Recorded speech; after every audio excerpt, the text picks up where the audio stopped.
തീർച്ചയായും നല്ലൊരു പോളിംഗ് ശതമാനം ഇവിടെ കേരളത്തിലുണ്ടായി.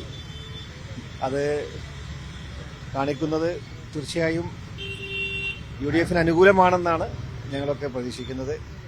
കാരണം ഇത്രയും ആളുകൾ പോളിംഗ് ബൂത്തിൽ രാവിലെ മുതൽ ഇവിടെ സജീവമായി നേരത്തെ തന്നെ വോട്ട് ചെയ്യാനെത്തി.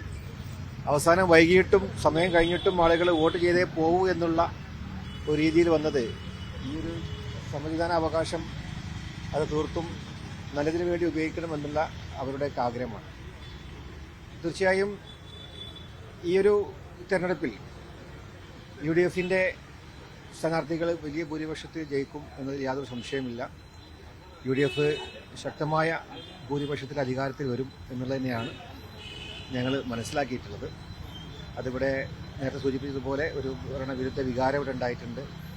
പല രാഷ്ട്രീയ കാരണങ്ങളൊക്കെ അതുമായി ബന്ധപ്പെട്ടതൊക്കെ ചർച്ച ചെയ്യപ്പെടുകയുണ്ടായി.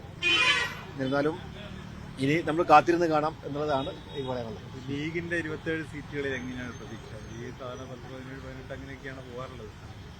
ഇല്ല, നല്ലൊരു ശതമാനം സീറ്റുകളിൽ ലീഗ് ജയിക്കുമെന്നുള്ളതാണ് ഞങ്ങൾ മനസ്സിലാക്കിയിട്ടുള്ളത്.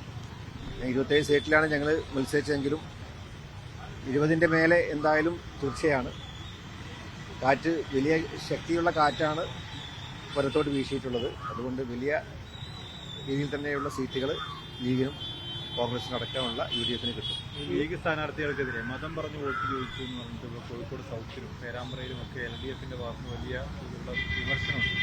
ആ രീതിയിലൊരു പ്രചരണത്തിലേക്ക് ലീഗിന്റെ സ്ഥാനാർത്ഥികൾ പോയിരുന്നു? ഒരിക്കലുമില്ല. ഞങ്ങളൊരിക്കലും മതം പറഞ്ഞ് വോട്ട് വാങ്ങിയിട്ടില്ല.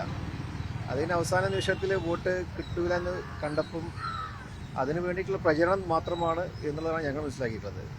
അങ്ങനെ മതം പറഞ്ഞ് വോട്ട് വാങ്ങുക എന്നുള്ളത് നമ്മുടെ സമീപനമല്ല. അത് നമ്മുടെ പ്രത്യയശാസ്ത്രത്തിനെതിരാണ്. അപ്പം അങ്ങനെയുണ്ടെങ്കിൽ അത് അന്വേഷിക്കും. അത് അന്വേഷിച്ചിട്ട് അത് നമ്മുടെ നിലപാടല്ല എന്നുള്ളത് ഞങ്ങൾ പൂർണ്ണമായ രീതിയിൽ അത് ഞങ്ങളോട് ബോധ്യപ്പെടുത്തും. ഈ ന്യൂനപക്ഷ വോട്ടുകളുടെ ഒരു ഏകീകരണം അതുണ്ടായിട്ടുണ്ട്. അത്തരം ചില പ്രവചനങ്ങളൊക്കെയാണ് ഇപ്പോൾ വരുന്നത്. അങ്ങനെ ഒരു ഏകീകരണത്തിൻ്റെ സാധ്യത ഉണ്ടോ? അല്ല, ന്യൂനപക്ഷങ്ങൾ എപ്പോഴും ഇവിടെ മതനിരപേക്ഷത കാത്തു സൂക്ഷിക്കണം. വർഗീയത എന്നുള്ളത് ഉണ്ടാവാൻ പാടില്ല എന്നുള്ള എല്ലാ ന്യൂനപക്ഷങ്ങളും ആഗ്രഹിക്കുന്നത്. അതുകൊണ്ട് ന്യൂനപക്ഷങ്ങളുടെ സംരക്ഷണം അത് UDFൽ അവർ വിശ്വസിക്കുന്നു എന്നുള്ളതാണ് ഞങ്ങൾ മനസ്സിലാക്കിയിട്ടുള്ളത്. അങ്ങനെയുള്ള ഏകീകരണം എന്നതിനപ്പുറത്തേക്ക് എല്ലാവരും ന്യൂനപക്ഷം എന്ന് പറയുമ്പോൾ അതൊരു മതത്തിൻ്റെ അടിസ്ഥാനത്തിലല്ല. അവഗണിക്കപ്പെട്ടവർ, പാർശ്വവൽക്കരിക്കപ്പെട്ടവർ, അവർക്കൊക്കെ ഒരു റിലേ ചെയ്യാൻ കഴിയുന്നത് UDFലാണ് എന്നുള്ളത് അവർ മനസ്സിലാക്കിയിട്ടുണ്ട്. അതുകൊണ്ട് അവർ തീർച്ചയായും UDFനൊപ്പം നിൽക്കും എന്നതിനാണ് ഞങ്ങൾ മനസ്സിലാക്കിയത്. തെരഞ്ഞെടുപ്പൊക്കെ കഴിഞ്ഞല്ലോ, ഇനിയെങ്കിലും ഈ മുഖ്യമന്ത്രി സ്ഥാനത്തെക്കുറിച്ച് ആര് വരണം എന്ന് സംബന്ധിച്ച വ്യക്തിപരമായോ അല്ലെങ്കിൽ അങ്ങനെ എന്തെങ്കിലുമൊക്കെ അഭിപ്രായം? ഇല്ല, അത് UDFൽ അധികാരത്തിൽ വരും. റിസൾട്ട് വരുമ്പോൾ UDF അധികാരത്തിൽ വരിക എന്നുള്ള ലക്ഷ്യം. അതിനുശേഷം മുന്നണിയുമായി ആലോചിച്ച് കോൺഗ്രസ് പാർട്ടിയാണ് ആരാണ് മുഖ്യമന്ത്രിയാണെന്ന് തീരുമാനിക്കേണ്ടത്. അത് ഹൈക്കമാൻഡ് അവരുടേതായ അഭിപ്രായങ്ങളുണ്ടാവും. അതുപോലെ മുന്നണിയുമായൊക്കെ ചർച്ച ചെയ്യുമ്പോൾ അത് തീർച്ചയായും അവരുടേതായ സ്വാതന്ത്ര്യമാണ്. ആ രീതിയിലുള്ള ചർച്ചകളൊക്കെ നടക്കട്ടെ. അത് ചർച്ചകളിലൂടെയാണ് കാര്യങ്ങൾ നടക്കേണ്ടത്. അല്ല, ലീഗിനൊരു ഉപമുഖ്യമന്ത്രി സ്ഥാനം ഉണ്ടാകുമോ? അല്ല, ഉപമുഖ്യമന്ത്രി സ്ഥാനം ലീഗ് നേരത്തെ വഹിച്ചിട്ടുണ്ട്. അതിന് ഞങ്ങൾ അർഹരാണ്. പക്ഷെ അതൊരു ക്ലെയിമായിട്ട് ഞങ്ങളിപ്പോൾ ചോദിക്കുന്നില്ല. അർഹതയുണ്ട്. അത് നേരത്തെ CH മുഹമ്മദ് കോയ സാഹിബ് ഉപമുഖ്യമന്ത്രി ആയിട്ടുണ്ട്. ഔക്കാദർ കുട്ടി നെഹാ സാഹിബ് ഉപമുഖ്യമന്ത്രി ആയിട്ടുണ്ട്.